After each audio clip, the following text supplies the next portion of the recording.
My name is Lonnie Groot. I'm the Special Magistrate for the City of Cocoa Beach, and we're ready to have our hearings heard today at our June 12th, 2024 meeting. And I've noticed that there's no one that is a respondent in the audience. If there is, please correct me. Are there any respondents in the audience? Well, I will do an abbreviated summary of the way the process goes, because we are streaming, are we not? Ms. Crawford? I don't know if we're live. We're not live? Well, just in the event anybody happens to view, they have nothing better to do than to view these proceedings on, is it YouTube? YouTube, but on YouTube, then real quickly, these are quasi-judicial proceedings. These are proceedings between the city and the respondents, none of who are here today. The city's alleging a code enforcement violation, and we're in a semi-courtroom setting. It's called quasi-judicial. The city presents its case. The respondents, if they desire, present their case, and then at the end of the proceeding, I make a decision orally, and then it's later written in an order. That's basically it. I would normally go into more detail, but just for context, for the sake of context, that's what we're doing here today. So, Ms. Crawford, who's serving as clerk today, would you like to present the minutes? I have minutes from All April right. and May. I am looking at that, and I've already reviewed them, the minutes of April 10th and May 8th, and I'm going to approve those minutes. That may seem odd, but the Attorney General of the state of Florida said we have to keep minutes for these meetings, and we do, religiously. So, with that being said, let's hear the first case. Is the city here to present case number DSCE 24-2? Yes. You may proceed. My name is Javier Maza, code enforcement for the city of Cocoa Beach. Oh, we need to swear you in if you're going to be the witness. Okay. Just raise your right hand. Okay. Are there going to be any other witnesses today? Possibly. Well, this is one thing I didn't say. You were here last time. This isn't a public hearing, so the public doesn't have the right to participate in speaking. But if you were called by the city, you would be a witness. Is the city going to call this gentleman as a witness? We may. We may. Let's go ahead and swear you in then. Would you state your full name, sir? Javier Maza. Sir. Stephen McFarland. Do each of you solemnly swear that the testimony you're about to give in the matter now hearing be the truth, the whole truth, and nothing but the truth, so help you God? Yes, I do. Thank you. So the first case is DSCE-24-2, and responding to Scott A. Raven, Revocate Trust. We would like to dismiss this case because the owner of the property is passed away. So you want to dismiss case 24-2? Yes. All right, we'll enter order of dismissal.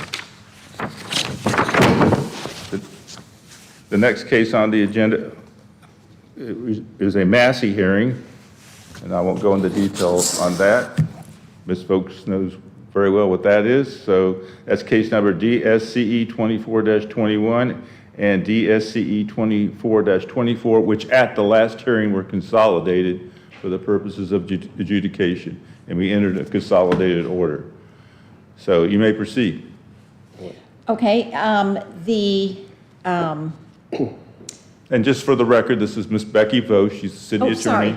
I'm Becky Vo, city attorney for the city of Cocoa Beach. Okay, in these two consolidated cases, the respondent did not come into compliance, and I'd like testimony with regard to what actually happened when they went out there. Go ahead. So on May 30, Cody Hall, myself, and Danielle Croft completed partial inspection of 126 West Alachua and 104 West Leon. The owner of the property was not present, but the attorney was there, and a friend of the owner, Lisa, were present in this place. Homeowners were not allowed to view entirely. But a special magistrate order, Lisa told us that part of the home will be locked with keys and we cannot get in. They said it was private and we cannot inspect it. On 126 with Alachua, Lisa stated that the only unit referred to as a send-in was being rented, and out of the short-term rentals. The second unit being used by the owner, and the third unit was being rented as a long-term basis. Essentially, it's creating a triplex.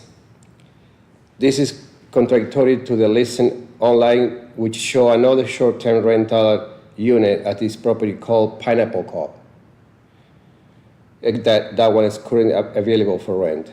Both listings for Senden and Pineapple Cove state that the homeowner have been divided into private unit and are granted access to the pool called Pool Paradise, and that's 1 block away. It should be also noticed that the fence in the backyard and the outdoor shower were missing from the existing drawings. And 104 West Leon, lease allows into the unit with lock and a key for hardware. It's a little area we're able to be inside the house, has a kitchenette that we didn't know about it because it was not on the drawing. The sign on the wall referred to the unit as the harbor, for which there is no current live listing. The unit listed online, which were not permitted to see, were also the follows: Disney Island, Pool Oasis, Shoal Cottage, and the Marina, and the Tiki Hut. The listing states that here are multiple tenants which you own a private and a private enter. To not disturb to the other guests on enter of the unit, and and that there are cameras and the civil sensor and the area for the safety. Okay, so the bottom line on both of these units is it's still basically divided. Each one of these houses is divided into what's the equivalent of a mini hotel. They did not allow us into anything but one little area, which did not even conform to their drawing. So they are not at all in compliance. They would not let us have access into the other units that, according to what's online, are still being rented. And I would like to call this gentleman, who I believe is a neighbor, and ask him some questions. What was the compliance date again? They were required to be in compliance? That would be, Yeah, the order. It was 30 days from the 8th. It was the 30 days from the 8th, right? yeah. Yeah. So it would have been June 7th. Okay, good deal. Thank you. All right. Okay, could you come up here? Sure, ma'am. Okay, do you live near one I of these live units? next to 126 West Alachua. Okay, and have they continued to rent these units? The last rental I saw was probably the night of the 7th at West Alachua. Okay, Now, I do walk to the beach, and West Leon is just the next block, so I can look over there and see cars. So I went several times this last weekend, and there was one day, Friday night, there was 5 cars parked there, and last night or Saturday, there was 4 cars in the parking lot this morning. Parking lot at a house. It's got bumper stops and everything. So at 126, unless they came by ride share and I wouldn't see. Now, you mentioned the fence that sticks out. Yeah. I really like that, so I don't have to see them. But it was their fence, they put it up, so I kind of like it. I didn't like it at first, but I like it because I don't have to look at them anymore. But I understand your situation there. So I don't see ride share. If they show up in the, and get dropped off by Uber or something, I don't know. But okay. I don't Thank hear. you. I rarely hear anything from Would you- them. I would mean, you- as far as neighbors, they've been good, except for their trash situation. But Would you Okay. state your name again, please? my name is Stephen McFarland. Thank you. Thank you. Okay, Your Honor, this is a single-family residential area. It's not appropriate for, Except for the long-term rental. They're there in the back apartment. They're there all the time. and that is, yet again a problem, because they have what they call an owner's unit, which is not really the owner, and then they have a long-term rental, and then they have a vacation rental Yeah, I that think at they're the last trying to hearing, continue to have. I think at the last hearing, you might have mentioned that something like a manager's unit or something like that. We do allow essentially an owner's unit, This is a And- manager's unit because it wasn't owner occupied, right? yeah, Got it. but we don't allow it to be a triplex. And they're continuing to do that, and they're insisting that that's legal, which it is not. And the other one, they've just continued to rent.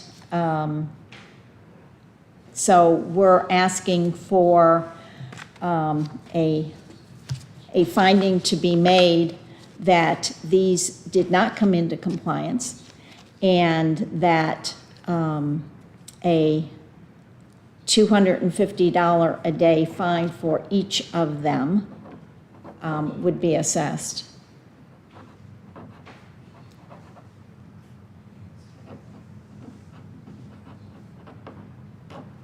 Okay.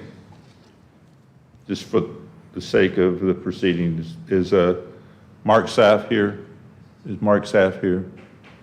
Is Mark Saff here? I've called 3 times for Mr. Saff, and he's not here. And I noticed that his legal counsel, who was here at the last hearing, is not here either. So the respondent has determined not to attend and assert any facts before me today. Okay, so based upon is there anything further? No, Your Honor. Okay. Based upon the foregoing, I'm going to find that the respondent was ordered to come into compliance with the 4 enumerated city codes, and there's section 26-.5-21, section 13-2, section 2-06, and section 6-4. By June 7th, 2024, the respondent did not come into compliance with the codes as ordered, and an order imposing penalty and lien will be entered with the fine of $250 per day per each violation. And should the violation be corrected and recur, the fine would be as authorized by state law, which is, well, I don't know this, Ms. Vos, so has the city gone beyond the $500? No, we have At not. $500 a day, should a recurrent violation, repeat violation occur after compliance, if that occurs? And that would be the written order. Is there anything else that you can think of that we were missing here? Your Honor, when you say $250 per day per violation, that's per section of the code? Exactly. Okay. Per section, there's 4 violations charged. The fine will be $250 per day per each of the 4 violations. Okay. Thank you, Your Honor. All right. Is there anything further that the city has to bring before us today? No. Ms. Crawford, can you think of anything that we need to do? Do we need to enter the evidence? Well, what evidence was, I Well, got the testimony. Is We there- have sworn testimony, so that should be fine. Okay. There's nothing, there's no documentary evidence or anything like that, right? The testimony. Do you have the inspections that, I apologize, I don't Okay. know whether If there is. you'd like to introduce any evidence, I don't think you're going to get an objection. No, Unless the- Yeah, we could introduce the evidence. Unless the neighbor or my grandson or one of the staffers object, I don't think they will. I can present all these, and I can okay, add these to. okay. All right, we will present this as composite, Exhibit A, to these, the consolidated cases. And those are the inspection reports, are they? Is that basically what they- Everything. Well, so this is our copy, and I just didn't know if for the purposes of making our case, I didn't know if we had to enter all the evidence. We might as well go ahead and do it, Okay, there, we could grab, okay. and we can make copies of it. Okay, let me just look real quick. Sure. We brought 3 copies. 2 copies of that whole thing? Yes. Okay. So this is, You want all of them? this is one for Mr. Root. That's ours. That's why there's notes. Okay. I believe the third one would be for their attorney if they were here, right? Yes. Okay. Okay, so we'll keep that one. So a lot of these are advertisements on the web, is that correct? Are these, Yes. yeah, I mean, it does look very hotel-y. I don't know if that's a word or not, but, Sure. It's a mini hotel that they're operating there.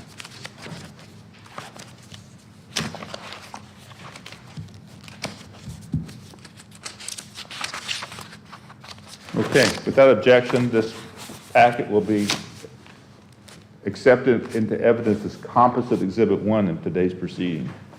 And I'm handing it to Ms. Crawford to maintain. All right, anything further today? Don't think so. We're adjourned. Thank you so much.